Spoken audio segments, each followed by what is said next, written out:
Have you ever been through relationship heartbreak? It is the hardest heartbreak you will ever overcome. My name is Sheree Cain-Jones. You can call me Coach Sheree. I'm a professional speaker and coach, and for over a decade, I have been helping women to think, speak, and act confidently in their relationships, at work, all the way to the stage. Now, I don't know about you if you've ever been through heartbreak. This could be relationship heartbreak with a spouse.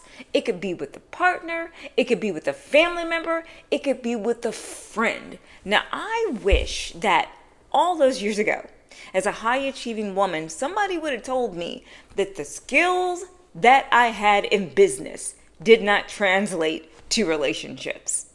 Those are completely different skills. So I want to give you what helped me to overcome relationship heartbreak.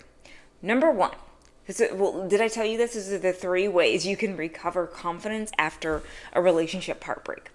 Number one, I want you to lean in here. You've got to stop attacking yourself. Stop attacking yourself. So there's this mindset that we have as humans. After something happens, we love a good blame. Like, who's the scapegoat? Who's at fault? Somebody did it. I gotta know why. And that was me. I thought all I could think of after this heartbreak that I had in family, in relationships, was, what did I do wrong? Am I not enough? What should I have done differently? What I like to tell women is that there is this principle. It says a wise woman builds her house. Let me tell you something, ladies. You cannot build yourself up, but at the same time break yourself down. How are you supposed to do that?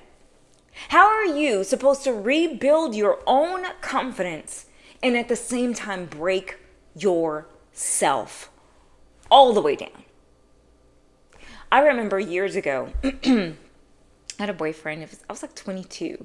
And we broke up. I broke up with him. Well, actually, the first time he broke up with me, and then the next time I broke up with him. You've ever been in one of those? You break up, and then you make up, and you break up, and you make up. That's actually a sign that this needs to end. But anyway, I digress. So I break up, and even though, I was the one who initiated the breakup, I still had loss. I was running the story in my mind, like, what's wrong with me? I'm never going to find anybody. How come I can't seem to pick anyone? Because they always say, when you pick someone wrong, then that means that you are wrong. And I'm like, oh my goodness, like my picker is off. But here is the truth. At that moment that you need yourself the most is a time you cannot break yourself down. Because you're looking at all of your mistakes, all of your flaws, every single aspect of you, and you break down you. And then you wonder why. Why is it that I don't have confidence?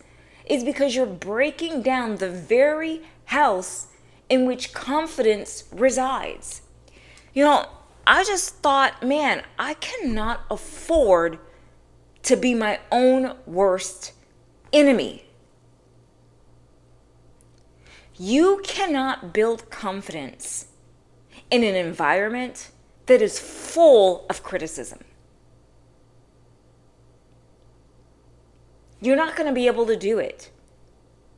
You need you at this very moment. So I just want you to think about that for a moment.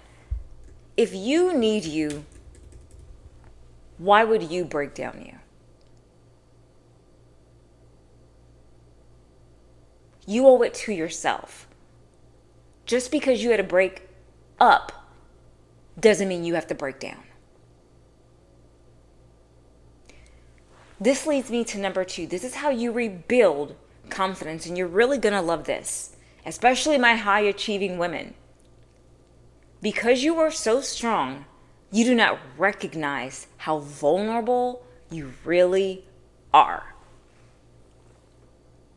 When you are smart and capable and have high capacity, you are looking at your strengths, but you don't recognize where you're really weak.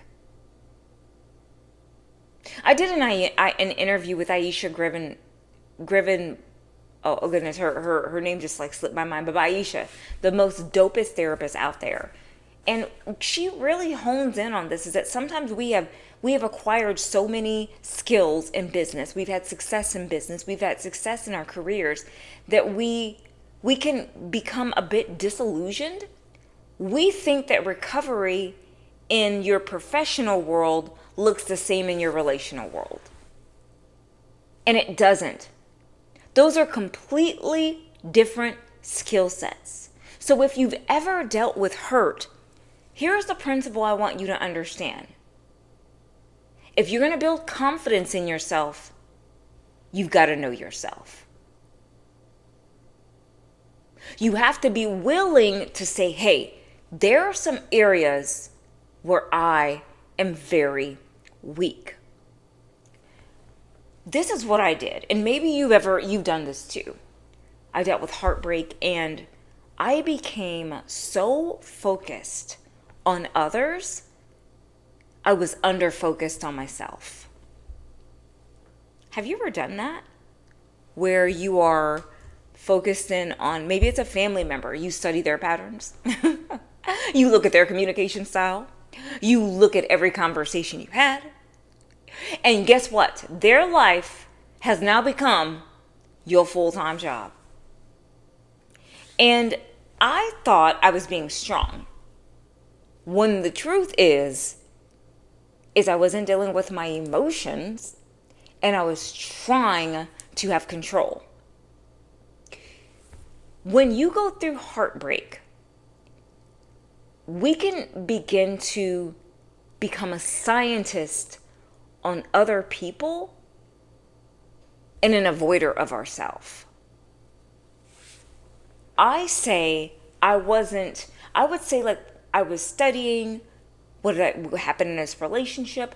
Where did I go wrong? Like, what are their patterns? How come they did this to me? They're a manipulator. They're a liar. But you know what I was doing? I wasn't helping my pain. I was covering up my pain. And I was covering it up with this self-delusional control.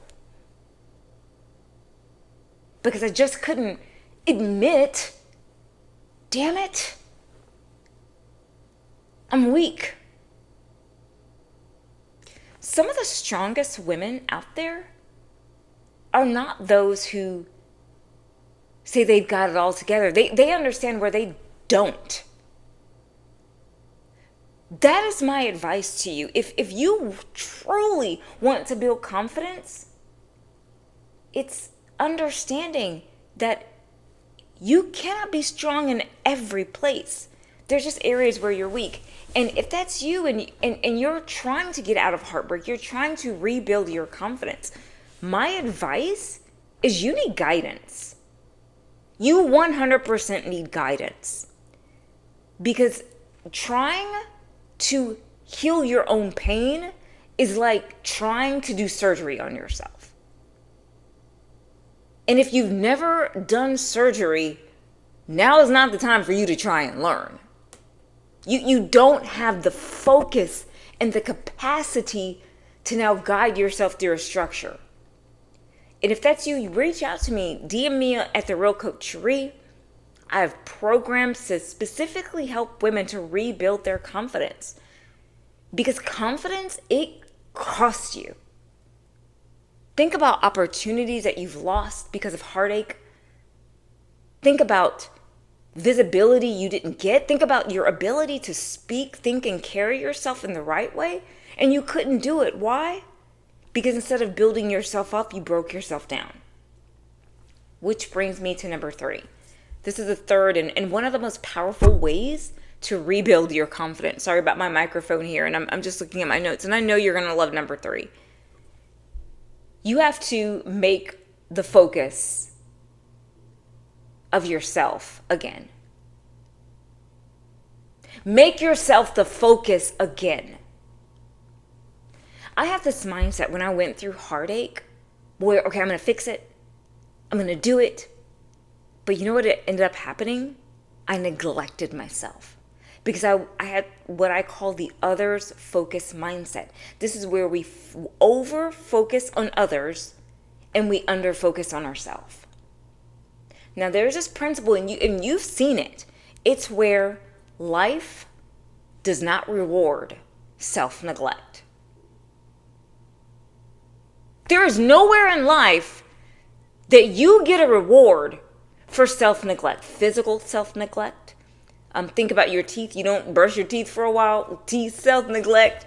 You don't take care of your hair self-neglect, skin self-neglect. So if you do not focus on your emotions, on your heart, on your goals, there is not a reward for that. There is a consequence for that. This is why I tell women that you have to be your greatest investment. You're not going to feel like it. You're going to feel like you're not worthy. And if that's you, you need to watch my video on dealing with emotions and how to overcome and rebuild confidence, because it's the emotions that we have that begin to keep us stuck. So here's what I want you to do. I want you to make yourself the focus again. I'm not advocating for selfishness. I'm advocating for self-stewardship. You have to learn how to treat your confidence like it is a full-time job. Like it's a full-time job. And it never ends. That's why I tell women confidence is a belief that you build. It's not a feeling that you have. You've got to invest in your healing. You have to invest in your growth. You have to invest in your state of mind. Because when you go out into the world, you don't want to send a representative.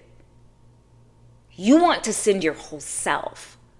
So this is how you rebuild confidence after relationship heartbreak. It doesn't matter if it's a family member, if it's a spouse, if it's a partner, if it's a friend. Remember what I said, number one is you've got to remember something. Man, well, that was actually number two. You've got to remember, like, you're weak. Just because you have weaknesses doesn't make you a weak person. You've got to recognize how vulnerable you really are. And then the first one is you cannot attack yourself. This is the time when you need you the most. How are you supposed to build yourself up, but at the same time, break yourself down? I'm not enough. There's something wrong with me. Listen, you cannot criticize you and at the same time build you. It's impossible. And then you've got to focus on yourself. And I'm putting it out there. Reach out to me. Fill out the application. Get some guidance to help you to rebuild your confidence so that you don't spend another decade, another year, another moment stuck. Because a lack of confidence has consequences. So there it is, ladies. Lights off me. Lights back on you. Think, speak, and act confidently. And I will 100% see you next time. Bye.